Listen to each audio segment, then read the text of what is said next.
एक जो प्रोपोर्शन एक इशू आ रहा था कि ये कुछ कैंडिडेट्स जो करीब पूरे जो हमने 4,750 सेंटर पे 24 लाख लोगों के लिए कराया था, उसमें 6 सेंटर्स से करीब 1,600 बच्चों का इशू आ रहा था कि इनके जो है मार्क्स, और उसमें पर्टिकुलरली एक सेंटर के बच्चों के मार्क्स ज़्यादा बढ़ गए हैं।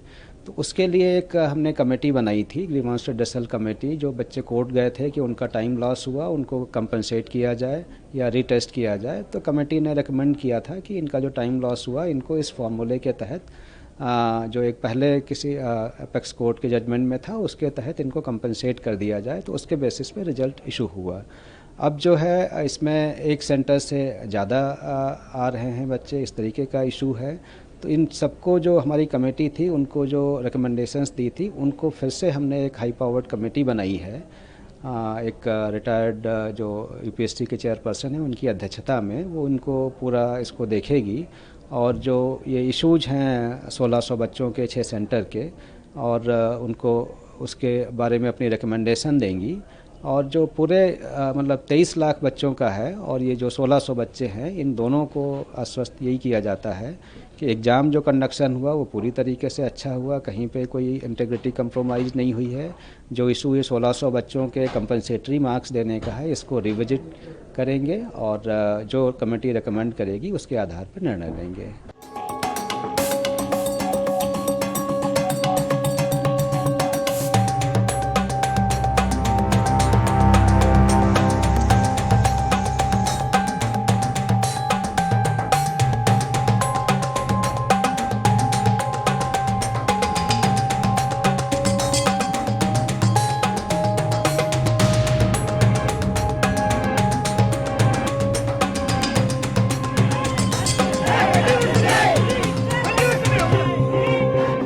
हमारा जो पिटीशन लगा है उसकी मोस्ट प्रोबेबली कल लिस्टिंग होगी। हमने एग्जाम रिजल्ट के बाद पिटीशन लगाया था।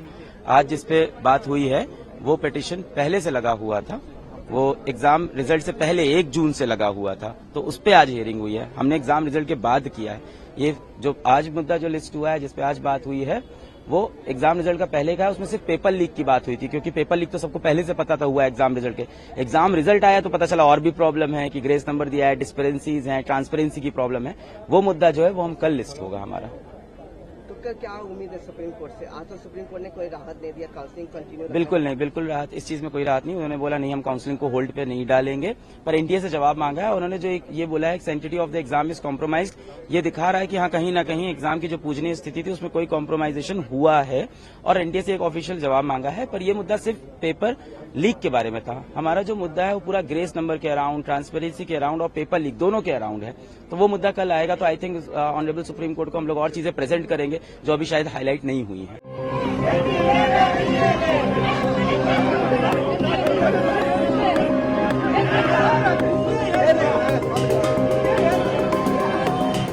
हम लोग बहुत सहमत हैं, लेकिन हमारी एक उसमें से प्रॉब्लम है कि लोग ने काउंसलिंग अलाउ कर दी है, और जहाँ तक सुप्रीम कोर्ट के केसेस जो होते हैं वो काफ़ी हियरिंग के बाद आता है।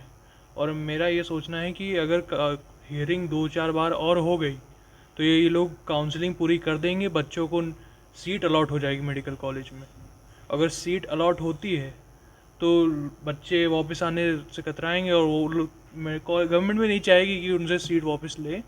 इसलिए मैं चाहता हूँ कि हियरिंग जल्दी और हमें रीनीट जल्दी हो पाए। लोग ने देखा कि 720 आउट ऑफ 720 67 स्टूडेंट्स के जितने आए थे, तो इससे ये तो साबित होता है कि सब तो डिज़र्विंग नहीं होंगे। तो अगर डिज़र्विंग कैंडिडेट को सीट नहीं मिलेगा मेडिकल कॉलेज में, तो बच्चों के लिए भी ये काफ़ी अनफेयर रहेगा। उन्हें प्रिपेयर करने का मन नहीं करेगा, जो लोग इतने सालों से प्रिपेयर कर रहे हैं। हम खुद 2 साल से प्रिपेयर कर रहे हैं नीट के लिए। तो और फ्यूचर नेशन के लिए भी उतना अच्छा नहीं है कि अगर मेडिकल डॉक्टर्स अगर उतने अच्छे नहीं बन पाए तो हम ये चाहेंगे कि अगर रीनीट हो और सुप्रीम कोर्ट इसमें प्रॉपर वेरिफिकेशन करते हुए डिसीजन ले, तो बच्चों का फ्यूचर भी सिक्योर होगा और नेशन को भी ऑथेंटिक डॉक्टर्स मिलेंगे। कितना फ़र्क पड़ेगा? बहुत फ़र्क पड़ेगा सर इससे। ये बहुत ही गलत फैसला सुप्रीम कोर्ट का। पहली बात तो जब चीज़ें इतनी खुलेआम हैं कि घोटाले हुए थे, पटना हाई कोर्ट में दलीलें दी गई थी, पटना पुलिस ने 9 लोगों को पकड़ा था, बहुत सारे प्रूफ थे। सीधा ही रीनीट करवाना चाहिए था, इस पेपर कैंसिल करना चाहिए था, रिज़ल्ट रद्द करना चाहिए था। आगे की डेट का कोई मतलब ही नहीं था इसमें। तुरंत ही बच्चों को परेशान किया जा रहा है इस तरीके से। बस एजुकेशन सिस्टम को लेकर एकदम कोई भी सीरियस नहीं है सर। हमारी एक लास्ट उम्मीद थी सुप्रीम कोर्ट से, जो हमको लगा था कि आज फैसला आ जाएगा सर, उस पर भी कुछ नहीं हुआ सर। अब हम किससे बात करें अब?